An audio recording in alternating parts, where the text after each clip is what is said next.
Vamos a ver algunas de las estructuras que se pueden diferenciar en esta lámina. Es una lámina de un corte del tálamo, donde las estructuras que son fibrosas, por ejemplo, la lámina medular interna se ve más oscura, la cápsula interna aquí por fuera del tálamo se ve más oscura, y los cuerpos celulares de los núcleos correspondientes se ven más claros. El núcleo centromediano de la lámina medular interna del tálamo y la parte posterior del tálamo, el pulvinar del tálamo, y debajo del pulvinar del tálamo los dos cuerpos geniculados que forman los relieves en forma de rodillas, el geniculado medial, que recibirá las fibras del tubérculo cuadrigémino superior del mesencéfalo en la vía de la audición para proyectarse por debajo del lenticular hacia el lóbulo temporal en esta parte. Esto alcanza a ser el inicio del hipocampo y la fimbria que va a dar origen al fornix, a las pilares, a la fimbria y los pilares del fornix, el ventrículo lateral y esta, la ínsula. Contra la ínsula estarán los núcleos basales, especialmente el lenticular. Y entonces a este cuerpo geniculado que tiene 6 capas separadas por láminas de sustancia blanca, están llegando las fibras desde la retina, desde las células ganglionares de la retina, y desde aquí se proyectarán, aquí hacia adelante, debajo de la cápsula, debajo del lenticular, y después genículo calcarinas al lóbulo posterior, al lóbulo occipital del hemisferio correspondiente. Entonces, este es el tálamo, este ya es parte del mesencéfalo y el acueducto cerebral o de Silvio. Y los núcleos talámicos, la lámina medular interna, los núcleos anteriores, allá en la parte anterior del tálamo, que van a limitar el agujero interventricular. Aquí estaría el piso de los ventrículos laterales. Entonces, la visión nos suministra información y mucha de esa información nos puede ser dada por las características de lo que estamos viendo a través de este cuadro de una ventana. Entonces dibujaron el marco correspondiente a una pintura que es igual a la vista del cuadro en general a través de la ventana. Entonces nos da la sensación de profundidad y la información que coinciden las imágenes del cuadro inicial en la parte más externa con el cuadro en el trípode que está sostenido aquí por el trípode. En este niño está viéndose muy seguramente una de sus primeras veces que se ve en un espejo y está correlacionando que la imagen corresponde a él y que los ojos que están viendo son los ojos que ven esa imagen en el espejo. Se está identificando en el espejo. El fondo del globo ocular está la retina y la retina tiene 130 millones de receptores. Entonces los receptores son muchísimos. Los receptores son conos y bastones. Los conos en menor número, unos 7 millones y 120 y tantos millones los bastones. Entonces, 3 tipos de conos con pigmentos visuales, cianolab para el azul, clorolab para el verde y eritrolab para el rojo. De estos receptores se inicia un impulso nervioso que ya se transmite a través de una sinapsis por una segunda capa de células que la formarán las células bipolares y las células bipolares mandan ese impulso nervioso por sus axones a una capa de sinapsis con las dendritas de las células ganglionares y se concentra la información de 130 millones de receptores a solamente 1.200.000 axones de células ganglionares que son las que salen en el fondo del ojo y forman el nervio óptico. De ese 1.200.000 axones de las células ganglionares de la retina, que llevan ya el impulso nervioso de la visión, 600.000 se cruzan al otro lado tan pronto entran al cráneo por el conducto óptico en el quiasma óptico. De tal manera que por el mismo lado continuarán fibras desde el nervio óptico, pero ya se llama tracto óptico, y en el tracto óptico se combinan células ganglionares, axones de células ganglionares de la retina nasal del lado contrario y axones de las células ganglionares de la parte externa del globo ocular, es decir, de la retina temporal del mismo lado, forman el tracto óptico. Tracto óptico que pasa debajo del hipotálamo, le está dando información al hipotálamo, termina en el cuerpo geniculado que acabamos de ver, con sus 6 capas, de donde se proyectará las fibras geniculocalcarinas hasta el lóbulo occipital, la cisura calcarina, la corteza visual primaria, áreas 17, 18 y 19 de la visión. En la cavidad orbitaria, entonces van a llegar estructuras nerviosas desde núcleos motores del tallo cerebral, el tercero y el cuarto del mesencéfalo en la parte posterior, que salen del tallo cerebral y van a entrar en el seno cavernoso a los lados de la silla turca y van a llegar a la órbita a través de la hendidura orbitaria superior entre las alas menores del esfenoides y las alas mayores del esfenoides, hendidura orbitaria superior en el arista que separa el techo de la pared externa de la órbita. También están entrando por allí el nervio oftálmico, vale decir las 3 ramas del oftálmico que se unen desde el techo de la órbita, la nasociliar, frontal y lagrimal, como nervio oftálmico. Aquí cortaron el nervio oftálmico para permitir ver el seno cavernoso y dentro del seno cavernoso la arteria carótida. El otro par, sexto par, naciendo debajo de la protuberancia, arriba de las pirámides del bulbo, entonces tiene su origen aparente y sus cuerpos neuronales aquí a la altura del puente, descienden un poquito aquí y se meten debajo de la dura madre y pasan por el seno cavernoso para entrar, como los otros 2 oculomotores del mesencéfalo, por la hendidura orbitaria superior. Entonces, 3 oculomotores entran desde la fosa media del cráneo seno cavernoso a la órbita por la hendidura orbitaria superior y 3 ramas para formar el oftálmico entrarán por la misma hendidura para buscar su cuerpo neuronal en el ganglio trigeminal que retiraron aquí para continuarse con el nervio trigémino hacia adentro. El corte coronal sobre los senos esfenoidales, la silla turca con la hipófisis y ahí delantico del tallo hipofisario se están decusando las fibras de la retina nasal formando el quiasma óptico para continuarse con el tracto óptico. A los lados el seno cavernoso y en las paredes del seno cavernoso las ramas del motor ocular común, el cuarto par y el sexto par, que aquí el motor ocular externo es más medial en el seno cavernoso. El sexto, el cuarto y el tercero, el nervio oftálmico, el nervio maxilar, que tendrán un recorrido buscando en el vértice de la porción petrosal temporal el ganglio trigeminal donde está su neurona para entrar al tallo cerebral en la unión ponto entre el puente y el pedúnculo cerebeloso medio.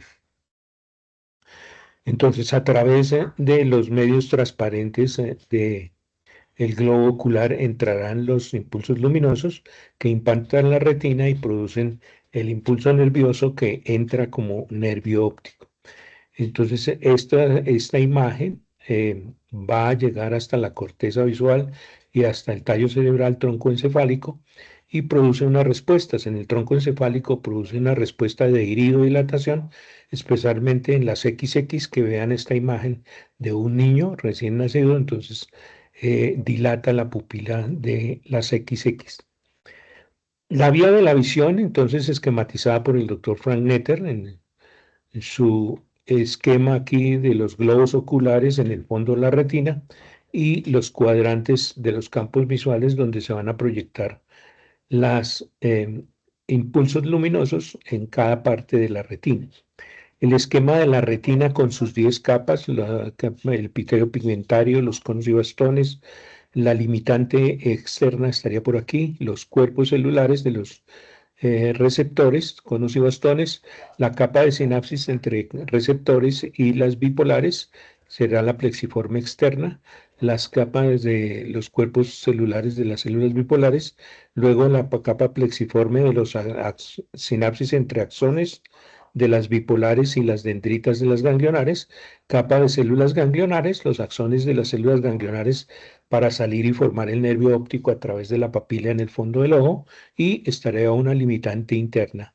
2 limitantes externa e interna, 2 nucleares, nucleares externa y nuclear interna, más la capa de células ganglionares, 3 capas de células. 2 de sinapsis entre los conos y bastones y las prolongaciones dendríticas de las bipolares de la capa de células bipolares será la plexiforme externa, plexiforme interna entre los axones de las células bipolares y las dendritas de las células ganglionares. Esas son las 10 capas de la retina con 3 capas de células, conos y bastones, receptores bipolares y células ganglionares. Las células ganglionares con sus axones que entran y forman el nervio óptico y lo que les decía hace un momento, la proyección de los campos visuales temporales en la retina nasal porque se cruzan los impulsos visuales al pasar por una lente biconveja que es el cristalino aquí en la parte anterior del globo ocular. Se proyectan en la retina nasal. Entonces los campos visuales de aquí de la parte externa se producirán un impulso nervioso en la retina nasal. Los axones de las células ganglionares de la retina nasal, cuando entren por el conducto óptico, se cruzarán al lado opuesto. Los de este lado para acá y los de este lado para acá forman el quiasma óptico. De tal manera que si se comprime el quiasma óptico, por ejemplo, un adenoma de la hipófisis, que comprimen las fibras de la decusación del quiasma óptico, se quedará sin visión en los campos visuales temporales, como si a un caballo le ponen tapaojos para que no vea por los lados, entonces tendrá hemianopsias bitemporales. No verá de los campos visuales temporales al comprimir estas fibras que se decusan. En el tracto óptico ya tengo de los campos visuales temporales contralaterales, retina nasal contralateral, los axones de las retina nasal contralateral y de los campos visuales nasales, retina temporal del mismo lado, el tracto óptico. Entonces el tracto óptico debajo rodeando la parte superior del mesencéfalo, llega hasta el ganglio, el cuerpo geniculado lateral, el de las 6 capas que vimos al principio, que aquí está nuevamente en el corte, entonces este es el ganglio, el cuerpo geniculado lateral. Entonces llega hasta este sitio. Y desde aquí parten las fibras genículo calcarinas para la cisura calcarina en el lóbulo occipital, la corteza visual primaria, áreas 17 y 18 de Brodmann, de la histología de Brodmann. Ahí está cómo se invierte, las cuadrantes inferiores estarán proyectados en la parte superior de la cisura calcarina y los cuadrantes superiores en la parte inferior, en el labio inferior de la cisura calcarina. Hay el punto la de mayor visión se tiene proyección bilateral en ambos lóbulos occipitales. En esta imagen es una disección en donde se ha retirado parte del lóbulo temporal.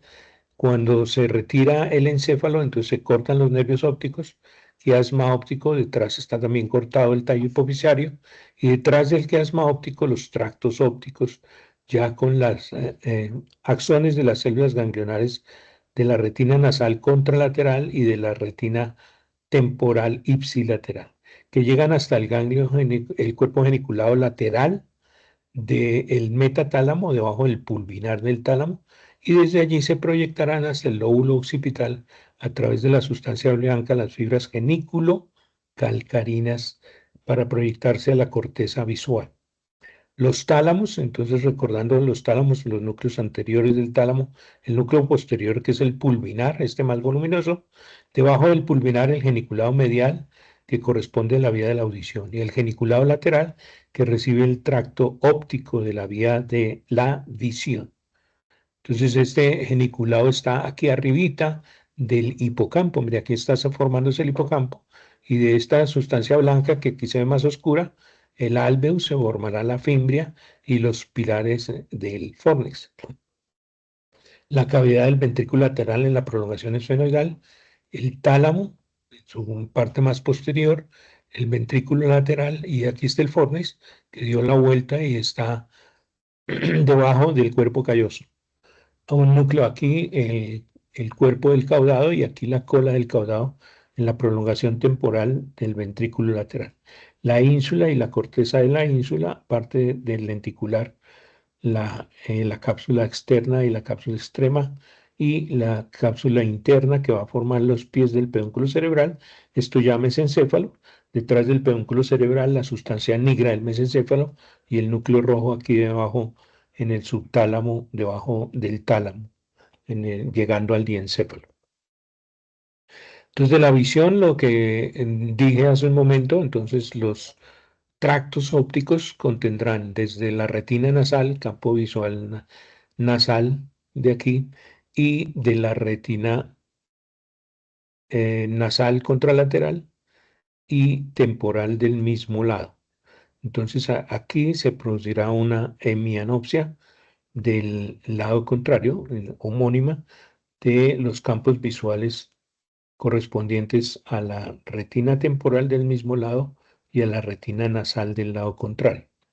Las fibras geniculocalcarinas que ya se proyectarán, entonces quedan divididas a través del lóbulo parietal, y es a través del lóbulo temporal, las más inferiores y las más superiores. Las más inferiores producirán cuadrantanopsias superiores y las más superiores cuadrantanopsias inferiores por la inversión que hay de las fibras que traen de los campos visuales aquí en la retina, en el quiasma óptico y en su recorrido las fibras geniculocalcarinas. Dentro de un cráneo, entonces fosa anterior del cráneo, en la base de las alas menores del esfenoides, entrando el nervio óptico que forma el quiasma óptico, la decusación detrás del surco presquiasmático. A los lados está saliendo la carótida interna desde el seno cavernoso, y allá en ese seno cavernoso del tallo cerebral, a la altura del mesencéfalo, está saliendo el tercero y el cuarto par craneal que dan las vueltas y se meten al seno cavernoso para entrar a la órbita debajo de las alas menores del efenoides, pasando por el seno cavernoso al lado de la silla turca en el esquema número 5 aquí, que aloja la hipófisis y el tallo hipofisiario, que usualmente se cortan para sacar el encéfalo. Entonces el tallo cerebral, como para los griegos, era un tronco que sostenía en las ramas del árbol, que serían los hemisferios cerebrales, y cortado a la altura del mesencéfalo. Estos son los pedúnculos cerebrales, la fosa interpeduncular, el origen del tercer par, para meterse en el seno cavernoso e ir a la órbita por la hendidura orbitaria superior. Detrás, en la fosa posterior, está la tienda del cerebelo, sobre el que está el lóbulo occipital, y hacia allá se proyectarán desde el cuerpo geniculado lateral del metatálamo hasta la cisura calcarina en la cara interna del lóbulo occipital de cada hemisferio cerebral.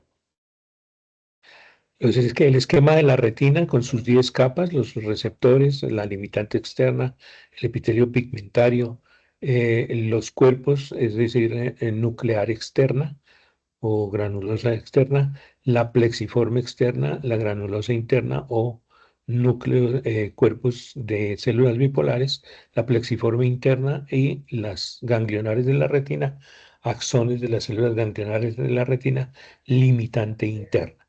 Y la proyección de los diferentes cuadrantes de la retina nasal de los campos visuales nasales a la retina temporal y de los campos visuales temporales a la retina nasal. La inversión y la proyección que haces en los cuerpos geniculados del metatálamo para ir a proyectarse a los labios de la cisura calcarina, que protruye y forma una espuela de gallo aquí en la prolongación occipital del ventrículo lateral. Nótese que los cuadrantes inferiores estarán proyectándose a la parte superior contralateral, los cuadrantes inferiores a la parte superior de la cisura calcarina, invirtiéndose pues los campos visuales en la cisura calcarina. Las cegueras correspondientes a la lesión del nervio óptico, entonces pues no se verá por ese ojo, a la que analicé rápidamente en el quiasma óptico, que produce hemianopsias bitemporales. Se pierden los campos visuales temporales de ambos ojos porque se interrumpe el paso de las axones de las células ganglionares de las retinas nasales, que están viendo los campos visuales temporales. Entonces, los campos visuales es lo que se ve en la parte externa. Las retinas perciben, entonces, al contrario, los campos nasales en la retina temporal, que son los que se van a quedar sin visión cuando se interrumpe el paso por el quiasma óptico. En el tracto óptico se producen hemianopsias, pero esta vez son hemianopsias izquierdas del campo visual nasal del mismo lado, y el temporal del lado izquierdo para esta lesión en el tracto óptico número 3. Y las cuadrantanopsias, los cuadrantes, cuadrantanopsia homónima superior izquierda y cuadrantanopsia homónima inferior izquierda para lesiones genículo calcarinas, las del tracto inferior, entonces por el lóbulo temporal, entonces producirán cuadrantanopsias homónimas contralaterales y cuadrantanopsias homónimas contralaterales de los campos visuales superiores, inferiores, en las fibras superiores de esos que pasan por el lóbulo parietal esta vez. En su recorrido hacia los tubérculos cuadrigémenos superiores, se desprenden del tracto óptico fibras que llegan a un núcleo por delante de los cuerpos geniculados en el tectum del mesencéfalo. Fibras que van de las células ganglionares al núcleo pretectal del mesencéfalo. El núcleo pretectal del mesencéfalo que recibe ese impulso nervioso de este globo ocular del mismo lado y del lado contrario porque se cruzaron en el quiasma para ir al pretectal del otro lado. Ambos núcleos pretectales recibirán impulsos al estimular este ojo. Y ellos producen una respuesta que igual se acusan por el mismo lado y por el lado contrario para producir una respuesta en un núcleo pupilar. Este núcleo es deferencia para el músculo esfínter pupilar. Entonces, el núcleo pupilar descrito por Edinger y Wolfram produce una respuesta, un axón que sale con el tercer par, fosa interpeduncular del mesencéfalo, esto es a la altura del mesencéfalo, tubérculos cuadrigémenos superiores, y esa respuesta va por el tercer par hasta la cavidad orbitaria, hasta el ganglio ciliar u oftálmico, que está pegado aquí a la cara externa del nervio óptico, donde hace sinapsis y termina la preganglionar de la inervación autónoma parasimpática para el esfínter pupilar. Parte la postganglionar, el axón de las ganglio ciliar, entra por la esclerótica y va hasta el esfínter pupilar. Esta misma vía de respuesta que produce la miosis, la respuesta al estímulo luminoso para disminuir la entrada de rayos luminosos a esa retina que se ve iluminada por la linterna, por el estímulo luminoso, esa misma respuesta también produce abombamiento del cristalino por contracción del músculo ciliar, por la misma vía del núcleo pupilar de Edinger y Wolfram para esos dos músculos, esfínter pupilar, miosis, y contracción del músculo ciliar, abombamiento del cristalino. El mismo esquema, recordemos que este es el mesencéfalo, al núcleo pupilar desde el mismo lado y del lado contrario llegarán del núcleo pretectal las fibras, el impulso nervioso, ya como respuesta del núcleo pretectal para producir la miosis. Entonces, si se estimula este ojo de este lado, también se debe producir una respuesta en el contralateral. Por dos razones, porque al entrar va a ir a ambos núcleos pretectales y al salir también hay decusación y va a responder por ambos nervios ópticos con una sinapsis en el ganglio ciliar, postganglionares al esfínter pupilar. Es lo que se llama la respuesta consensual. Estimulando un ojo, el otro ojo también debe responder. Y si se alternan, pues entonces debe estar produciendo una respuesta en el ojo contralateral de miosis por esta entrada del reflejo fotomotor. Entonces, si estoy examinando un solo ojo, entonces estoy viendo la respuesta de ese ojo, es el reflejo fotomotor. Y si estoy estimulando un ojo y esperando la respuesta del contralateral, este es el reflejo consensual, que se integra a la altura del tallo cerebral en el mesencéfalo, origen real y aparente del tercer par craneal para la respuesta a través del ganglio ciliar o oftálmico, la respuesta autónoma. Esquema del globo ocular, la cámara anterior detrás de la córnea, que es transparente, estará el iris. Entre córnea e iris, la cámara anterior del globo ocular, Detrás del iris, una cámara más estrecha por delante del cristalino, la cámara posterior del globo ocular. Aquí en esta cámara posterior del globo ocular, la coroides, que es la capa vascular, forman los procesos ciliares que producen el humor acuoso, que circula por la pupila y va a este ángulo irido-corneal, donde se reabsorbe en el seno de la esclera en el conducto de Schlemm para ir a la circulación venosa y salir por las venas ese líquido que ha circulado aquí el humor acuoso, nutriendo el cristalino, nutriendo el iris y nutriendo la córnea para circular constante aquí a través de la cámara posterior y la cámara anterior del globo ocular.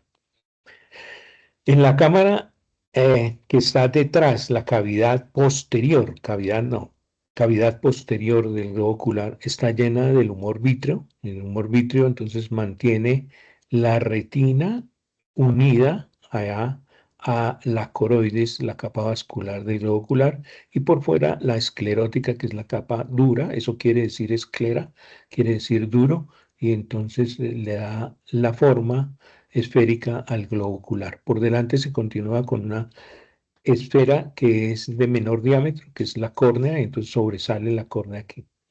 Al mirar en el fondo del ojo, entonces en el fondo del ojo, exactamente en el polo posterior, hay una mancha amarillenta, la mácula lútea, y en la mitad hay un hundimiento donde las axones de las células ganglionares del lado de la retina temporal no van a pasar para salir por aquí, por la papila. Por la papila van a salir los axones de las células ganglionares de toda la retina.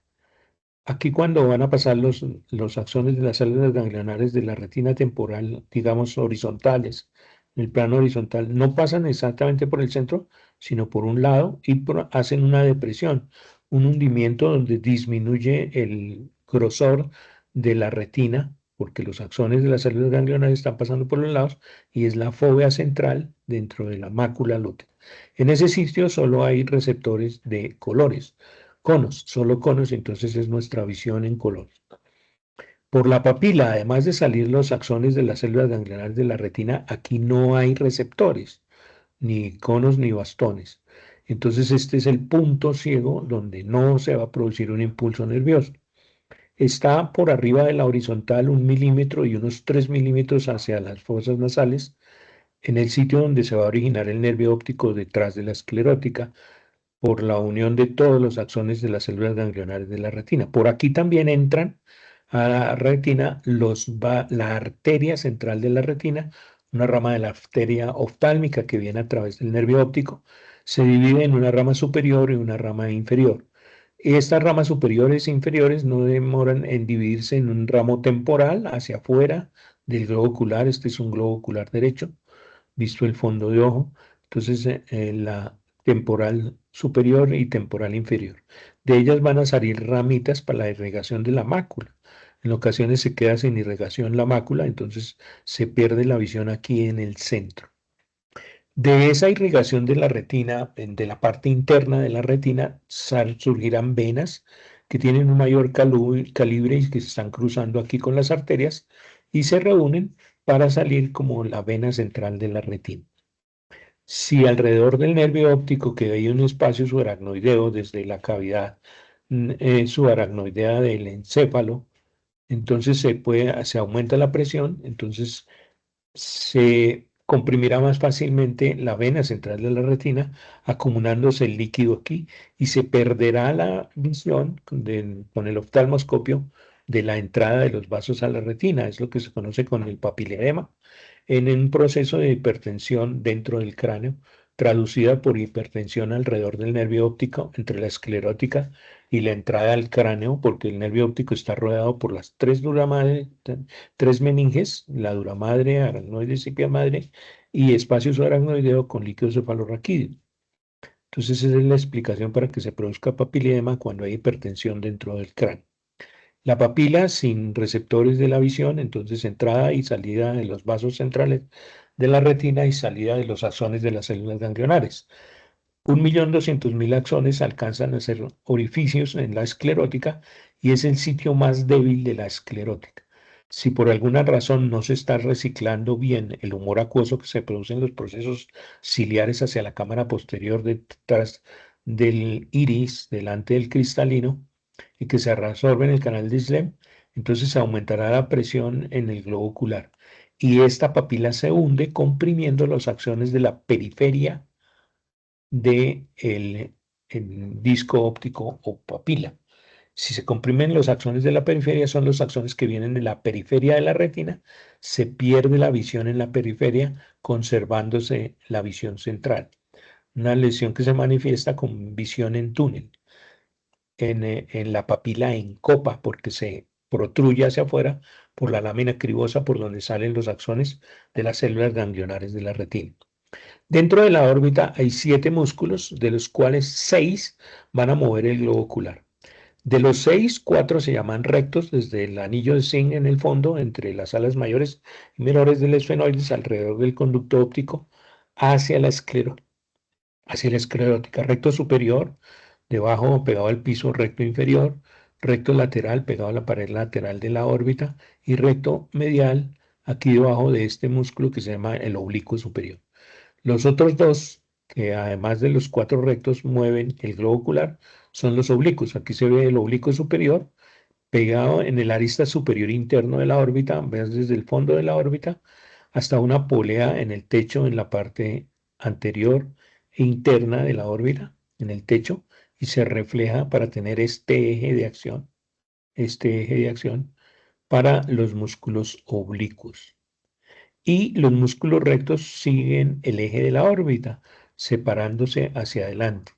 Entonces, músculos rectos, el eje de los músculos rectos es este, el eje de los músculos oblicuos casi perpendicular al eje de los músculos rectos, para tener en cuenta en la mirada conjugada hacia dónde dirigen este globo ocular al contraerse estos músculos.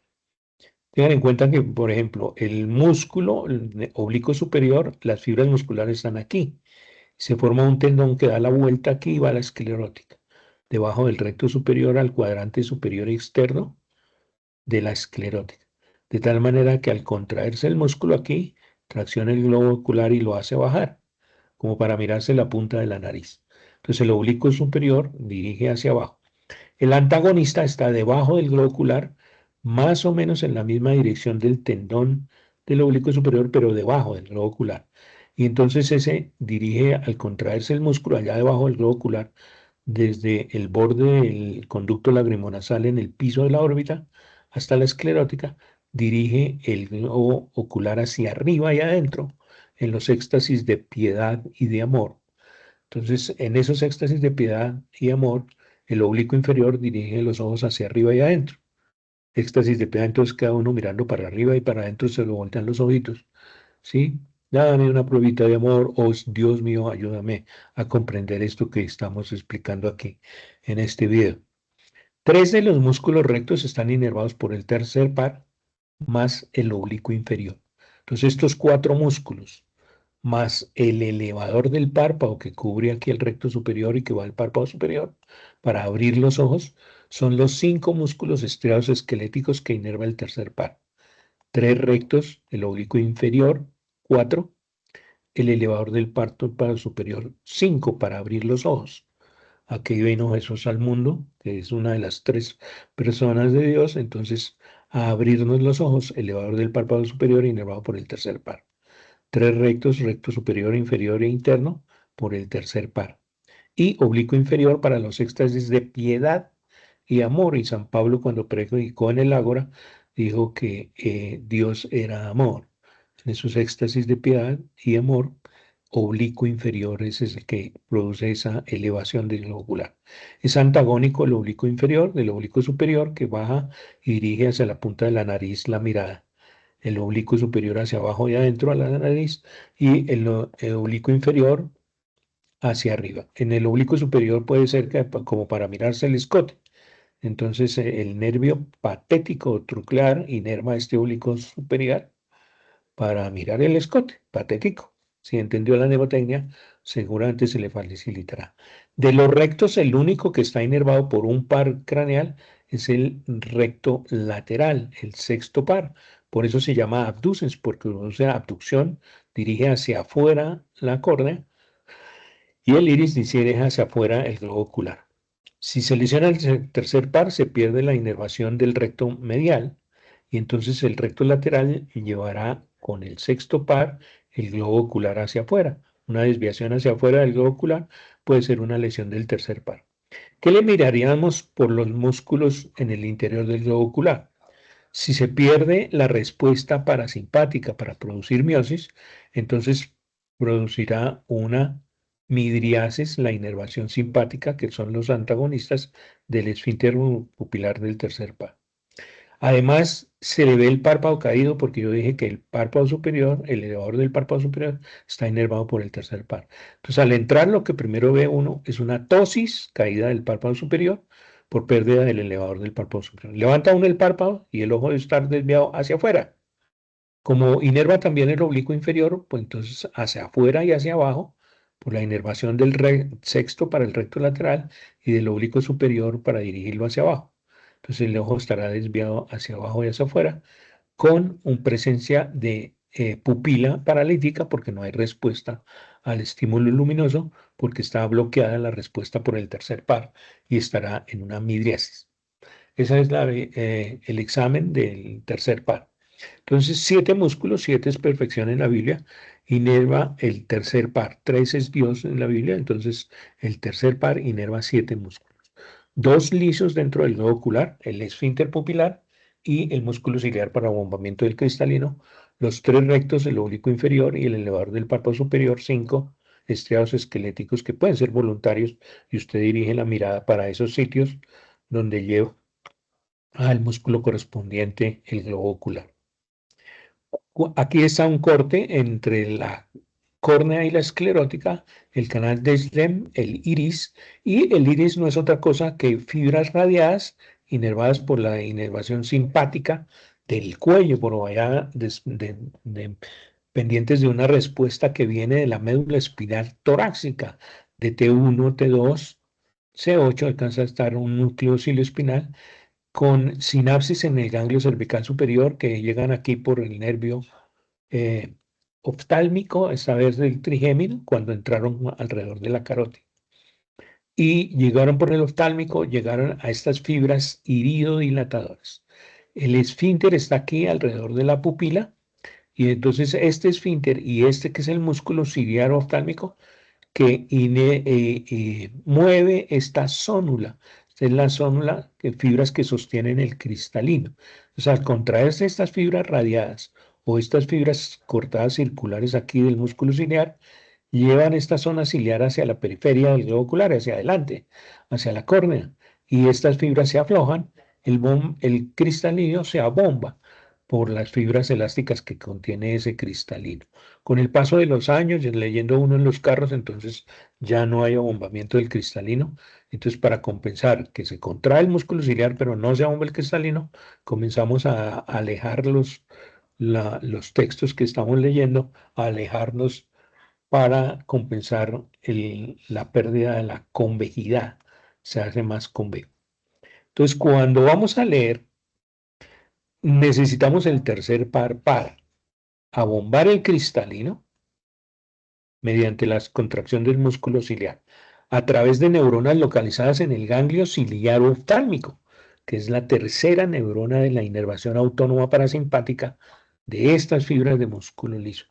Lo mismo que estas fibras del esfínter pupilar, que al contraerse alrededor de la pupila, cierran la pupila y producen miosis.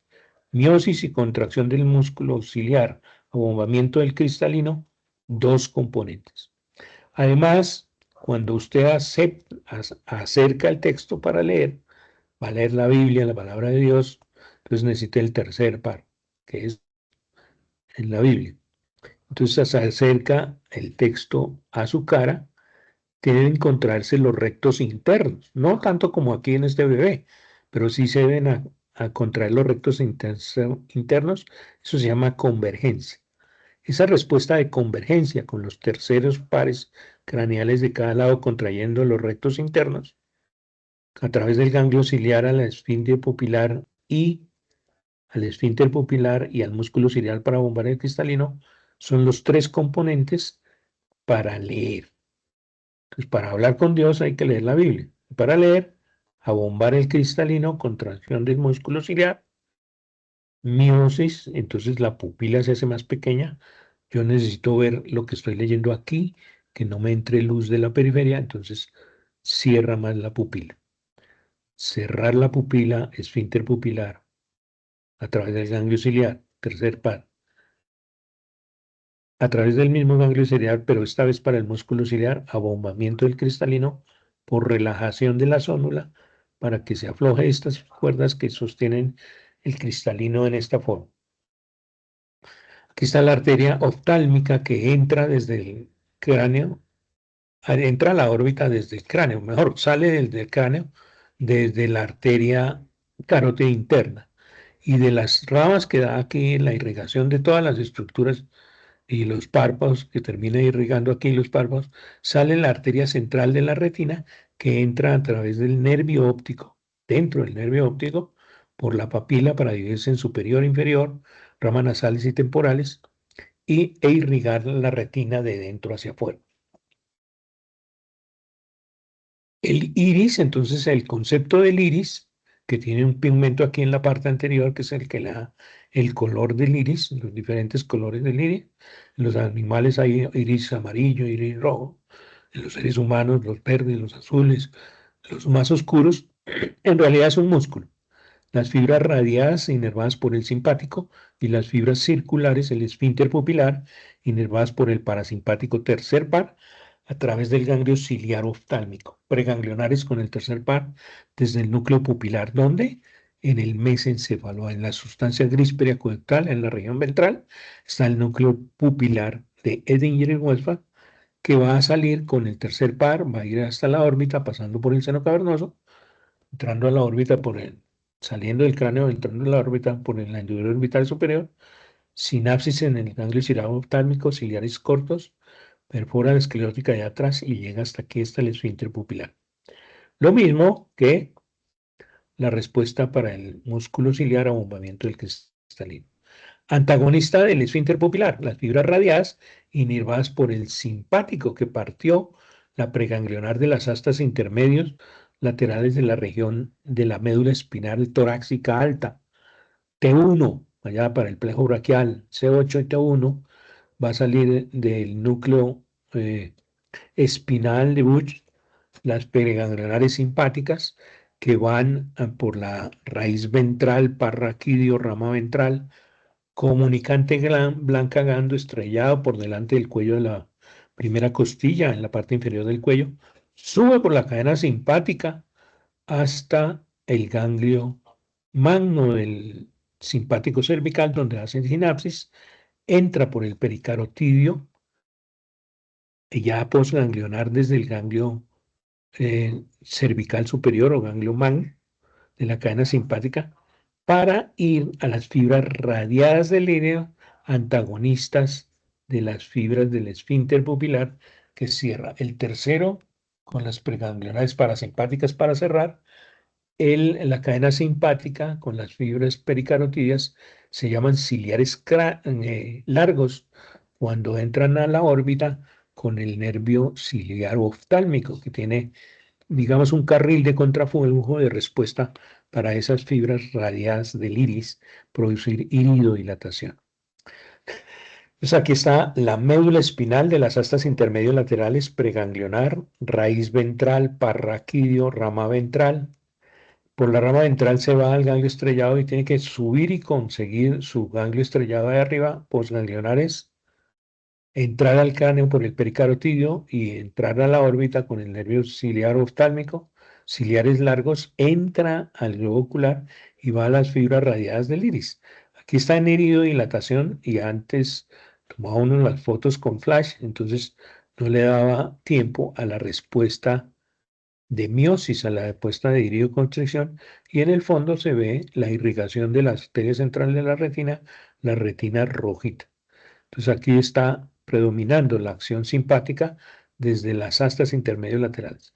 Las primeras neuronas de la respuesta que van para las estructuras del cráneo y cara, obviamente del músculo, de fibras radiadas del iris, provienen de las astas intermedios laterales de C8 y T1.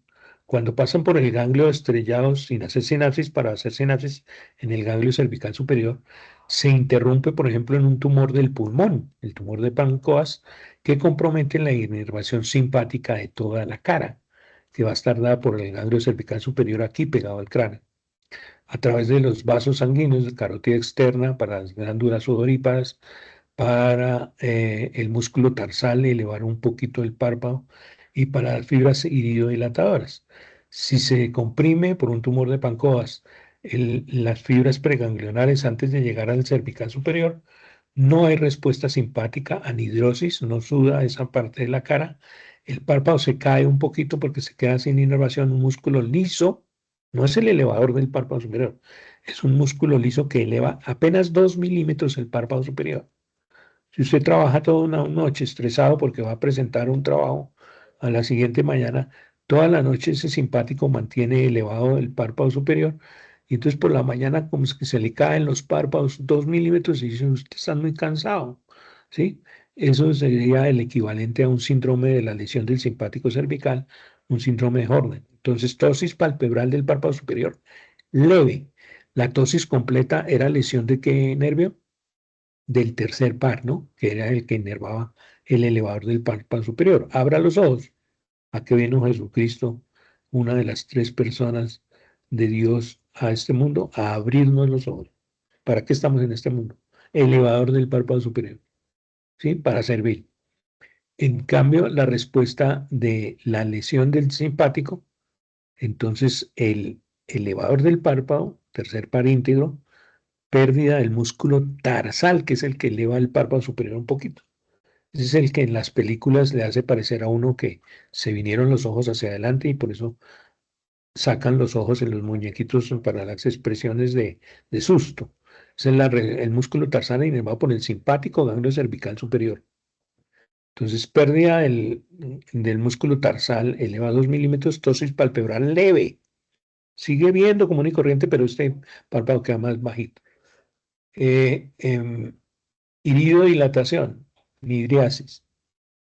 Anhidrosis porque se quedan sin inervación las glándulas sudoríparas de este lado, es el síndrome de Horner en la lesión del simpático cervical. Entonces aquí tenemos una lesión del simpático cervical, el tercero está íntegro y la pupila está puntiforme. Mire, la otra pupila está dilatada y esta pupila con lesión del tercer par está puntiforme. El párpado se le cayó 2 milímetros, aquí se le cayó el párpado un poquito por la lesión del simpático cervical. ¿De dónde partió? Del tórax, en la médula espinal torácica, de las astas intermedios laterales, raíz ventral, comunicante blanco, ganglio estrellado en el cuello de la primera costilla, sube en los músculos del cuello pegados a la columna hasta el ganglio cervical superior. Ya en el ganglio cervical superior se pega a la carótida y el conducto carotídeo se hace en el foramen lacerado anterior, donde está el ganglio trigeminal. De ahí pasan desde el pericarotidio aquí, del plejo nervioso pericarotidio posganglionares del ganglio cervical superior, pasan al nervio oftálmico. Cuando está saliendo de la órbita del oftálmico, las tres ramas del oftálmico, salen del naso ciliar los ciliares largos, que van a llevar la inervación simpática, iridodilatadoras, hasta el iris, las fibras iridodilatadoras.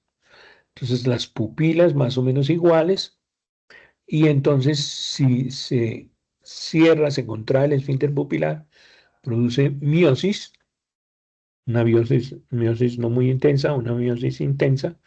Y al contrario, si deja de contraerse el esfínter pupilar, se produce midriasis. Un poquito de midriasis y la midriasis que veamos en la foto anterior. Síndrome de Horner, que puede ser un tumor a la altura del cuello de la primera costilla. Parte inferior del cuello comprime las preganglionares. Es muy raro que se lesione la cadena simpática porque está ya profunda, pegada a la columna vertebral, los músculos prevertebrales largo de la cabeza, largo del cuello, hasta que llega a su ganglio cervical superior en el espacio retroestilio de la base, allá pegado a la base del cráneo. Entra por el conducto carotídeo. Entonces aquí es muy infrecuente la lesión. La más frecuente es la que baja del hipotálamo, porque recuerden que hay tres neuronas en la inervación de músculo liso. Entonces, en el hipotálamo, en la parte posterior, está La simpática, que baja hasta aquí, hasta el tórax, sale la preganglionar, ganglio cervical superior de la cadena simpática. La parasimpática viene de los núcleos anteriores del hipotálamo hasta el mesencéfalo, núcleo pupilar, núcleo ganglio ciliar, posganglionares ciliares cortos, esfínter pupilar y músculo ciliar para abombar el cristalino. La disección dentro del globo ocular, entonces los 7 músculos del globo ocular. Entonces una mnemotecnia es que 7 es perfección, ¿no?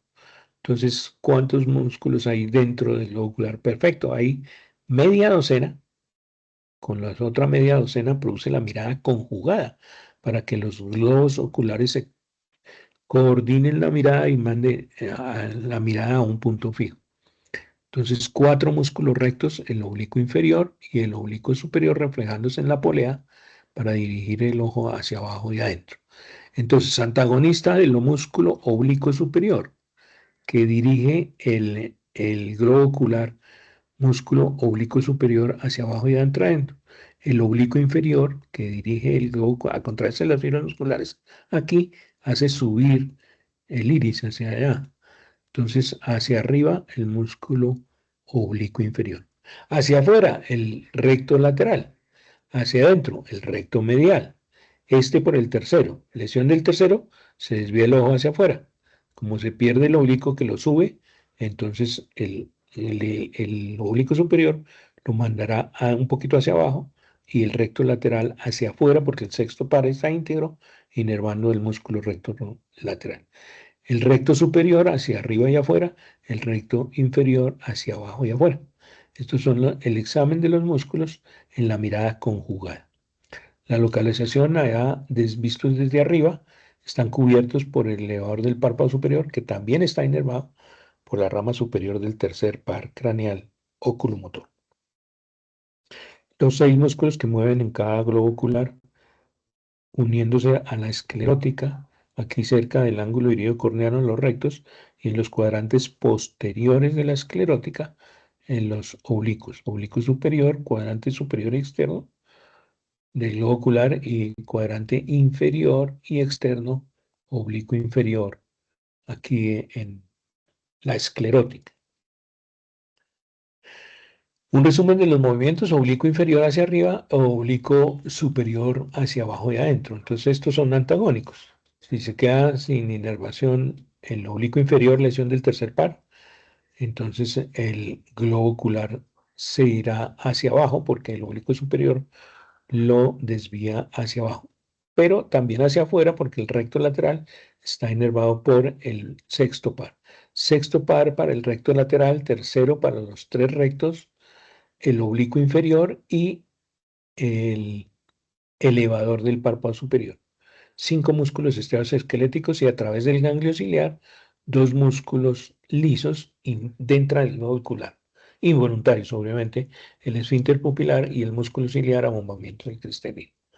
El corte coronal frontal, debajo del quiasma óptico y detrás del tallo hipofisario.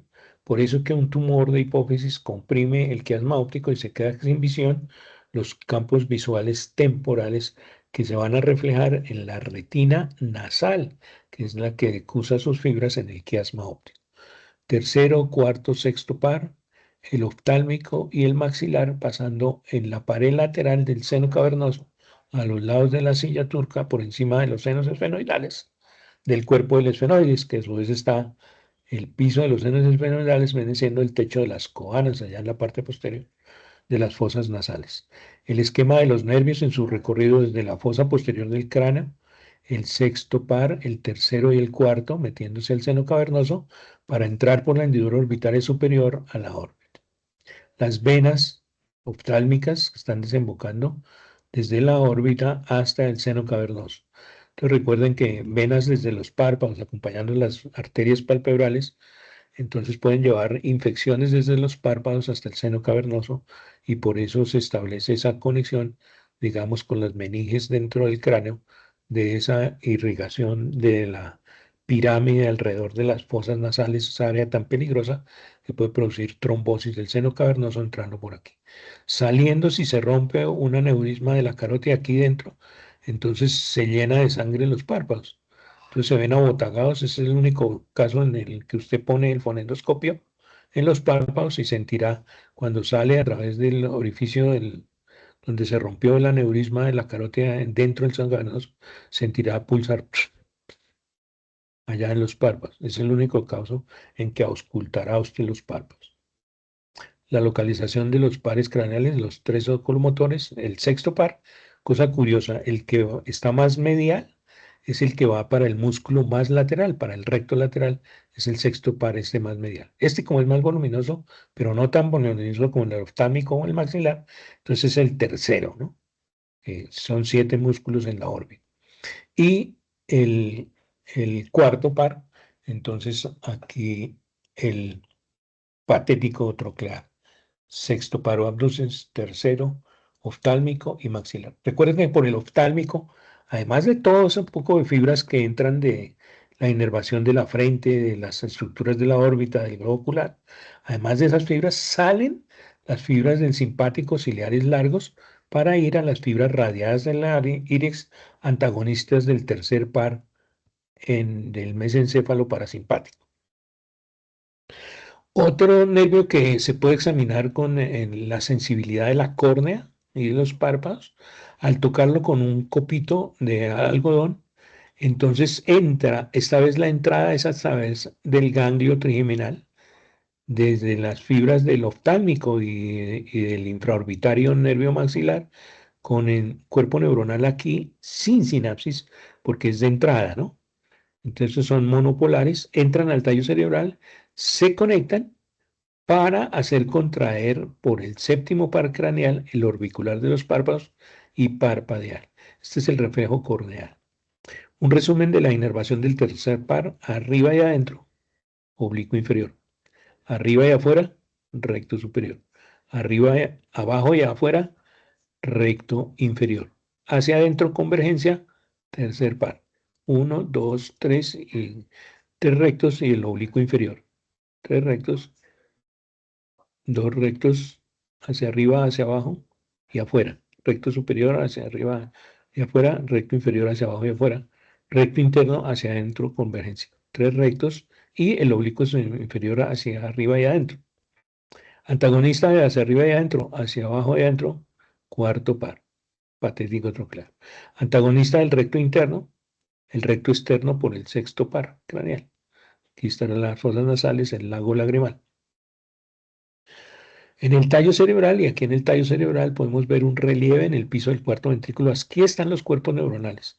Este es el cuarto ventrículo y aquí están los núcleos del sexto par, que tiene que bajar e irse hacia adelante. El sexto par le da la vuelta, el séptimo par le da la vuelta aquí al núcleo del sexto y forman este relieve en el piso del cuarto ventrículo.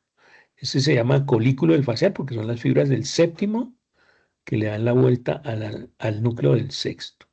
Y ese núcleo del sexto va a originar las fibras del sexto par, sale debajo del puente, arriba de las pirámides del bulbo, para meterse debajo de la dura madre, ir al seno cavernoso, órbita, hendidura orbitales superiores. Este es un corte de tallo cerebral, como está en esta línea roja, aquí en el surco bulbo-ratabrancial, aquí abajo, y allá en el cuarto ventrículo y el piso del cuarto ventrículo visto desde atrás, el colículo facial, que no es otra cosa que el núcleo del sexto par.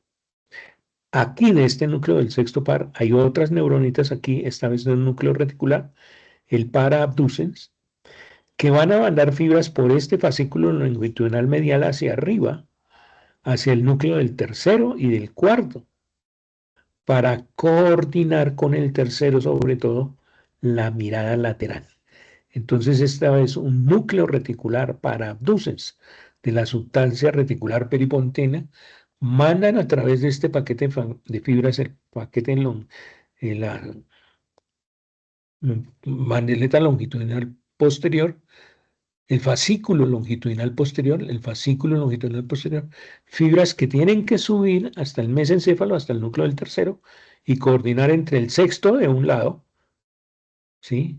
Y el tercero El tercer par, que se mueva el globo ocular en la mirada lateral o hacia adentro, predominio del tercero, o hacia afuera, predominio del sexto. Lo coordina el núcleo paraabducens aquí en la sustancia reticular del puente. Estoy cortando aquí a la altura del puente. La sustancia reticular perimontina es el núcleo paraabducens que coordina la mirada lateral. Entonces aquí está el dorso del puente, el núcleo del sexto, las fibras del séptimo dándole la vuelta formando el colículo facial. Y arriba en el mesencéfalo está el núcleo del cuarto y hacia adelante el núcleo del tercero. También está el núcleo del pupilar junto con el tercero. Cruzan el núcleo rojo, salen por dentro de los pedúnculos cerebrales, origen aparente del tercero, origen real aquí en la sustancia gris periacueductal para el tercero y cuarto. El cuarto es el único que sale debajo del tubérculo cuadrigemino inferior en el mesencéfalo. Y este que es el núcleo del sexto en el piso del cuarto ventrículo colículo del facial, que se forma esa elevación por las fibras del séptimo dándole la vuelta para salir aquí adelante. Entonces, desde aquí hasta allá, tengo que conectarme por el fascículo longitudinal posterior. No solo sube, sino que también baja por allá para la médula espinal, para el núcleo espinal del nervio accesorio o espinal, el 11º par, que va a inervar el esternocleidomastoideo para girar la cabeza. Entonces, no solo con los oculomotores se coordina la mirada para fijar la mirada, sino también con los movimientos de la cabeza a través de una respuesta fascículo longitudinal medial que conecta estos núcleos y unos que hay reticulares aquí en el mesencéfalo. Los reticulares del mesencéfalo van a recibir de la corteza visual qué ha visto, qué palabras ha visto y qué ha leído, para que coordinen bajando y pasar a la siguiente palabra mientras estoy pronunciando las palabras que ya leí. Entonces, núcleos reticulares aquí en el mesencéfalo coordinan la mirada vertical y por el fascículo longitudinal medial con el sexto par coordinan el seguimiento de la lectura entre el tercero y el sexto par craneal. Corte en el mesencéfalo. Fibras, los pedúnculos cerebrales bajando, las fibras motoras para los astas anteriores de la médula espinal se van a cruzar más abajo, todavía van por el mismo lado. Fosa interpeduncular, sustancia gris periacueductal, núcleo del tercer par, y este EW es el núcleo pupilar que va a salir con el tercer par, preganglionares para el ganglio ciliar oftálmico dentro de la órbita. Cruzan entre los cuerpos celulares del núcleo rojo y salen a la altura del mesencéfalo. Este es un núcleo, recuerden que en esta coloración de esta placa en el mesencéfalo, los núcleos se ven más claros. Esta es la sustancia negra del mesencéfalo, esta es la sustancia gris periacueductal, este es el núcleo pulmonar del tálamo y este es el geniculado medial de la audición que recibe fibras del colículo inferior allá. Las fibras del colículo inferior, recuerden que el colículo superior se están conectando con el geniculado lateral y tiene una distribución de qué está viendo en cada parte de los campos visuales, tubérculos cuadrigémenos superiores. Entonces, en los tubérculos cuadrigémenos superiores, aquí cerca, también estarán neuronas que coordinan allá con músculos del cuello, por ejemplo, la mirada, el girar la cabeza, descendiendo del tecto espinales desde aquí, los tubérculos cuadrigémenos superiores. La inervación de los músculos, de los núcleos motores, más la inervación de los músculos lisos, el esfínter pupilar, y no está esquematizado aquí el del músculo ciliar para el abombamiento del cristalino. Entonces hay unas fibras que se decusan, por ejemplo, para el recto superior están decusadas las fibras motoras desde el núcleo motor contralateral del tercer par. Una disección de la fosa media del cráneo. Aquí está el cerebelo, quitaron la tienda del cerebelo y este es el mesencéfalo, la sustancia negra del pedúnculo cerebral. El tercer par sale en la fosa interpeduncular, se mete al seno cavernoso donde está entrando la carótida interna, mire, pum, pum, pum. y entra hasta el espacio subaracnoideo ya dentro del cráneo. Aquí está sobre el foramen lacerado. Y aquí cuando está sobre el foramen lacerado cuando entró a la carótida, con el plejo pericarotídeo de la inervación postganglionar simpática del ganglio cervical superior, le pasa fibras a este ganglio trigeminal, que con el oftálmico se va para la órbita. Es la rama oftálmica del trigémino por la hendidura orbital superior, debajo de las alas menores del esfenoides. El foramen redondo, desde la fosa trigopalatina, entra el nervio maxilar y el mandibular por el oval hacia el ganglio trigeminal en el vértice de la porción petrosa del temporal. Aquí está saliendo el nervio facial, rodilla del facial, me voy hacia atrás con la rodilla del nervio facial. Y de esa rodilla del nervio facial se desprenden unas preganglionares que están con pericarotidio en el piso del seno esfenoidal hacia el ganglio pterigopalatino. Y esta vez es una respuesta, fibras en el petroso superficial aquí, a la porción petrosa del temporal, desde el núcleo lágrimo-muco-nasal hacia el ganglio pterigopalatino, hacia las fosas nasales y hacia el lagrimal del oftálmico para llorar y moquear, coordinándose en el tallo cerebral todas esas respuestas del reflejo corneano. Recuerden que el reflejo corneano, la primera neurona, era el cuerpo de las células del ganglio trigeminal, sin sinapsis, entra al tallo cerebral, se conecta con el séptimo, se va hacia atrás, baja al estilo mastroideo y va al orbicular del párpado y obviamente cierra uno los párpados. Si le llega polvareda a uno porque abre la ventanilla del carro y entró polvareda a la conjuntiva y córnea, entonces entra por aquí y responde por el séptimo para ir al orbicular de los párpados, el reflejo corneal. Obviamente también hay una respuesta para llorar y moquear, porque hay cierta lesión de la conjuntiva. Entonces la aferencia de una conjuntivitis, un ganglio semilunar del trigémino, la respuesta a aumento de lágrimas, pero el trozo superficial. Estas son preganglionares de un núcleo en el tallo cerebral con el séptimo, más exactamente con el séptimo bis, que en la rodilla se fueron hacia adelante, foramen lacerado, en el foramen lacerado, esta vez en el piso del seno esfenoidal, se van a la fosa pterigopalatina, donde está el ganglio pterigopalatina, ahí queda fácil entrar a las fosas nasales, aumenta la producción de moco, se va con el infraorbitario y se pasa al lagrimal y va a la glándula lagrimal para producir lágrimas. La coordinación que debe haber a través del fascículo longitudinal medio, fascículo longitudinal medial, entre los canales semicirculares del oído interno, esta vez la aferencia para mantener el equilibrio. Entonces, de estos núcleos que reciben en el tallo cerebral la aferencia de los canales semicirculares, semicircular anterior, semicircular posterior y semicircular lateral, especialmente cuando la bailarina está rotando aquí sobre la punta de los pies, entonces está rotando, se está produciendo un estímulo en el canal semicircular lateral. Entra con cuerpo neuronal el conducto auditivo interno, entra a núcleos del tallo cerebral y por el fascículo longitudinal medial se coordinan los movimientos oculares también, ¿sí? Entonces los movimientos oculares también deben estar influidos por las aferencias del aparato vestibular del oído interno. Aquí está el aparato vestibular y entonces esta vez voy a entrar por la parte vestibular del vestíbulo coclear. En el tallo cerebral de los núcleos vestibulares se conectarán con los oculomotores para producir una respuesta de los movimientos oculares, depende para dónde vaya la cabeza. Entonces, para mantener fija la mirada mientras se mueve la cabeza, la aferencia viene aquí de los núcleos, del ganglio vestibular en el fondo del conducto auditivo interno, desde los canales semicirculares.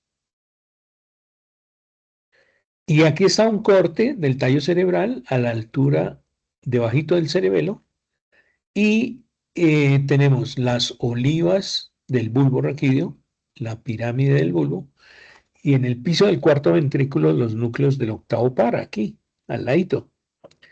Dos núcleos cocleares y 4 núcleos vestibulares. Y de esos 4 núcleos vestibulares a través del fascículo longitudinal medial, voy a conectar los núcleos oculomotores y en el cuello el esternocleidomastoideo para los movimientos de girar la cabeza. Entonces aquí tengo los núcleos vestibulares, 4 vestibulares, los 2 cocleares en el piso del cuarto ventrículo. De aquí parten fibras por el fascículo longitudinal medial, conectando los oculomotores del puente y el mesencéfalo para coordinar los movimientos oculares cuando se mueve la cabeza. Entonces, si una persona inconsciente le levanta los párpados, usted le mueve la cabeza, está produciendo un estímulo de aferencia aquí a los vestibulares y de los vestibulares al fascículo longitudinal medial. La respuesta debe tender a mantener fija la mirada. Es un reflejo del tallo cerebral con afluencia de las fibras del vestibular, del oído interno, integrándose por el fascículo longitudinal aquí, medial pegado en el tallo cerebral, conectando los núcleos del sexto y el tercer par en el mesencéfalo. Fascículo longitudinal medial de los canales semicirculares con cuerpo neuronal en el ganglio vestibular y entra al tallo cerebral núcleos vestibulares por el fascículo longitudinal medial del mismo lado del núcleo vestibular superior, del lado contralateral vestibular medial y coordino el tercero, el sexto y más abajo el núcleo espinal del accesorio para girar la cabeza también en los movimientos de girar la cabeza. La correlación que hay entre el núcleo paraabducens, el núcleo reticulares del mesencéfalo, entre ellos el núcleo reticular rostral del fascículo longitudinal medial, el núcleo de Darkievich y de Cajal. Darkievich y Cajal, núcleo fascículo longitudinal medial del sistema reticular, ya coordinan en la mirada vertical, en el tectum del mesencéfalo. La mirada en el lateral, el núcleo paraabducens de la sustancia reticular peripontina. La coordinación entre los movimientos de la cabeza y los movimientos oculares, entonces a través de los núcleos vestibulares, por el fascículo longitudinal medial. Este es un corte del tallo cerebral, es el cuerpo calloso, el fornix, el hipotálamo. Miren el quiasma óptico. Cuando estoy aquí en el quiasma óptico, estoy debajo del hipotálamo. Este es el hipotálamo, estos son los cuerpos mamilares del hipotálamo. Del quiasma óptico, las primeras fibras que se desprenden del quiasma óptico y del tracto óptico, esos núcleos hipotalámicos, el núcleo supraquiasmático, que es un reloj biológico. Entonces esas fibras desde la retina van al núcleo supraquiasmático. También van a todo ese hipotálamo para coordinar algunas respuestas ya a más largo plazo. Incluso por aquí, por estas fibras, se pueden ir por la estría talámica al trígono de la vénula y a la pineal. Entonces, desde aquí, desde el quiasma óptico, hipotálamo, estría talámica y me voy para allá. La estría talámica en realidad tiene más fibras de la estría terminal aquí que se devuelven. Venían desde el lóbulo temporal y se devuelven al trígono de la vénula. Y aquí está la comisura blanca posterior que comunica los núcleos del tercer par en el mesencéfalo. Miren, el mesencéfalo está aquí, este es el acueducto cerebral, este es el cuarto ventrículo, por aquí está el núcleo del sexto, y este paquete de fibras es el fascículo longitudinal medial, mírenlo. Se ve claramente, ha aumentado su tinción aquí en negro, y cuando llego al mesencéfalo me hago más ventral por delante del acueducto cerebral porque voy a llegar al núcleo del tercero para responder por aquí y coordinar con el núcleo del sexto aquí en el piso del cuarto ventrículo, la mirada lateral aquí, con el tercero del mismo lado y del lado opuesto también, obviamente. Este es el piso del cuarto ventrículo, esto corresponde al cerebelo. Tracto óptico, quiasma óptico, tracto óptico, hipotálamo. Recuerden, para el hipotálamo también están saliendo fibras para el reloj biológico y las conexiones que dan con el hipotálamo para el reloj biológico del epitálamo, el trígono de la vénula, y de la pineal, la producción de melatonina y el sueño, y no sé qué más cosas. Este es lo que estamos viendo en la placa, que recuerden que en la placa las fibras son más oscuras, los núcleos son más claritos, como el núcleo rojo, por ejemplo, aquí, en el mesencéfalo, y las fibras más oscuras. Entonces, fascículo gracilis, tubérculo gracilis, en la parte inferior de la fosa romboidea, piso del cuarto ventrículo. Las fibras del cerebelo, los núcleos del tectum del mesencéfalo, la pineal, el epitálamo. Entonces, a través del fascículo longitudinal medial se integran los oculomotores y el núcleo espinal del trigémino. Se conectan los núcleos vestibulares para coordinar los movimientos de la cabeza, acordes con los movimientos oculares para mantener fija la visión.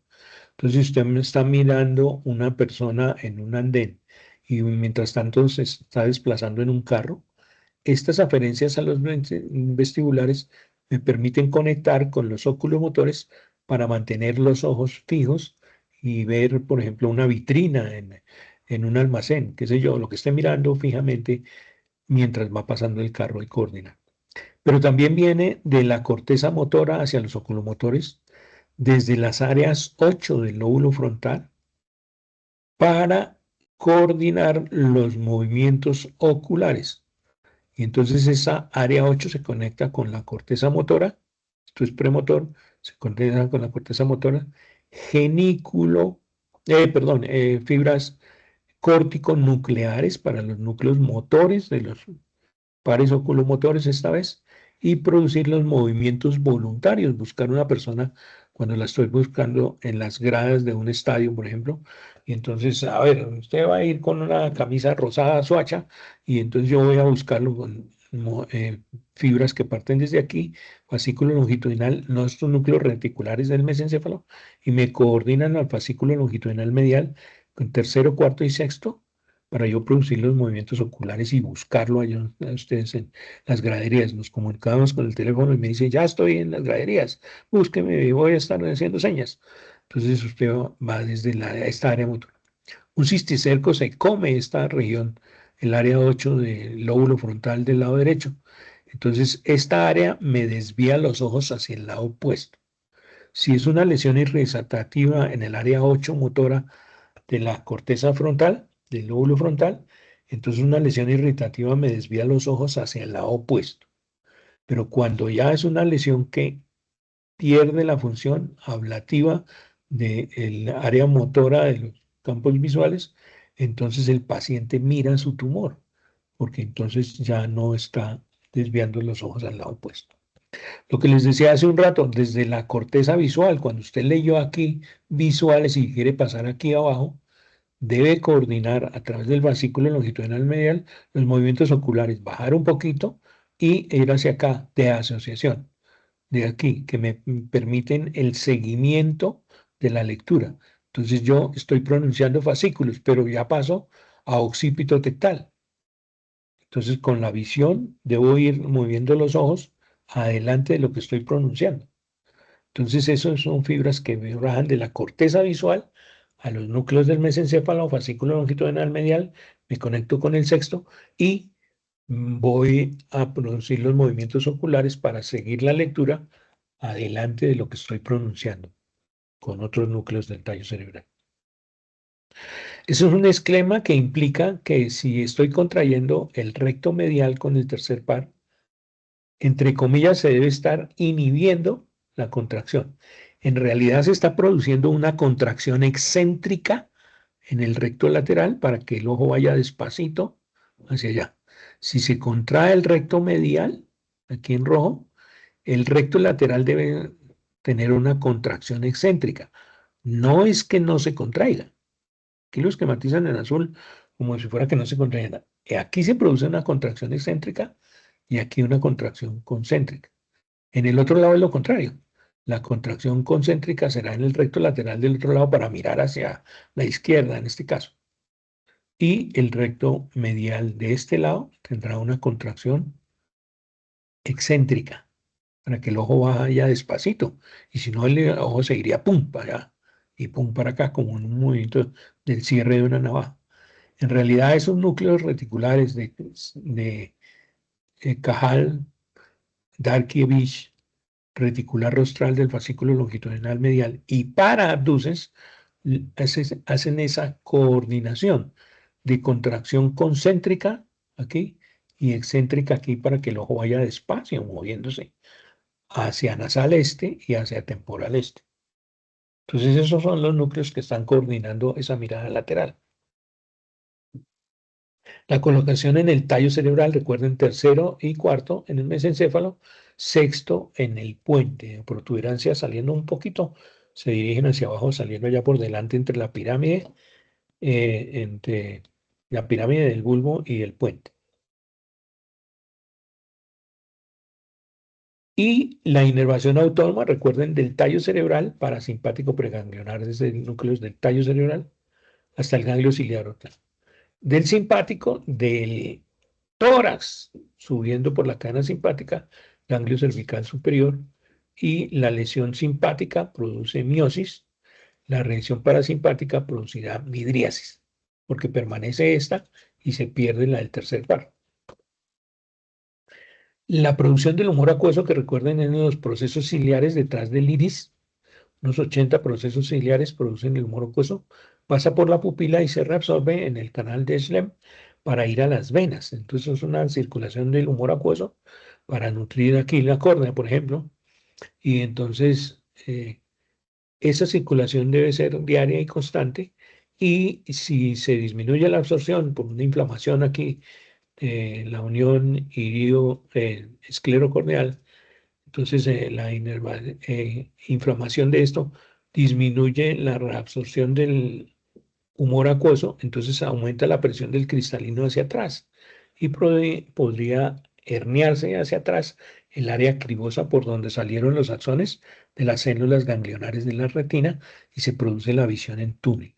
Desde dentro hacia adelante, detrás del iris, estos son los procesos ciliares de la coroides que van a producir el humor acuoso a la cámara posterior, pasan a la cámara anterior por la pupila y se absorben en el seno de la esclera para ir a las venas intraoculares que salen por las venas vorticosas, que forman remolinos en la capa vascular del ojo. Si se hernia la papila, se comprimen los axones de las células ganglionares de la periferia y queda una visión en túnel. Pues, claro que esta es una fotografía para ilustrar lo que sería. Permanece la visión de las fibras en el centro de la papila, pero como se comprimen por la papila hundida, la papila en copa, se comprimen las de la periferia, entonces se pierde la visión de la periferia, visión en túnel. En el glaucoma, aumento de presión dentro del globo ocular, por ejemplo, porque no se absorbía bien el humor acuoso o porque se produce mucho, se absorbe poco, es decir, ambas o una de las dos. Las disecciones y las alteraciones en cada uno de los sitios, nuevamente en los esquemas, una disección de la órbita, desde el techo de la órbita, quitando el techo de la órbita, hasta llegar al nervio óptico, conservando o no las fibras del oftálmico, las arteritas, por ejemplo, las etmoidales, saliendo aquí de la arteria oftálmica que entró a la órbita por el conducto óptico, por el mismo que entra el nervio óptico y sale el líquido cefalorraquídeo hasta la esclerótica. Recuerden que el nervio óptico, entre otras, son las células, son los oligodendrocitos los que producen la mielina del nervio óptico. Entonces, en realidad es una neurona que se vino desde el diencéfalo hasta acá, hasta formar la retina. Es un tracto, tiene características histológicas de un tracto. Está rodeada de las meninges y del espacio subaracnoideo. Aumento de presión aquí, aumento de presión alrededor del nervio óptico. La arterita se comprime, pero también la vena que está sacando el líquido de la retina y por eso se produce el papilledema. Un esquema de modelo plástico de la retina, la coroides, por fuera la esclerótica y las capas de la retina. Entonces, el epitelio pigmentario, conos y bastones, limitante externa, nuclear externa, plexiforme externa, nuclear interna, plexiforme interna. Aquí está esta pregunta en un quiz, entonces está el plexiforme interna. Las células ganglionares haciendo sinapsis, las bipolares con las ganglionares en la plexiforme interna, salen los axones van a ir por la papila a formar el nervio óptico. Dentro de la retina cubierta por la limitante interna, las ramitas de la arteria central de la retina. Entonces aquí está una nuclear externa, una nuclear interna y las células ganglionares. Tres capas de células. ¿Cuántos tipos de conos? Tres tipos de conos. Con cianolab, con eritrolab y con clorolab para ver todos los colores. 10 capas de la retina aquí en este esquema modelo plástico. Entonces ustedes pueden identificar a esta persona que está en un anfiteatro, pero antes, hace mucho tiempo, y entonces los colores de esta mariposa y todo eso se va a reflejar en su corteza visual.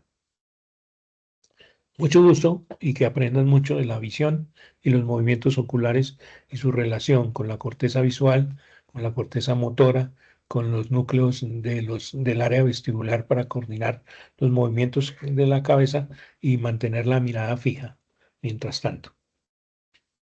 Buen día.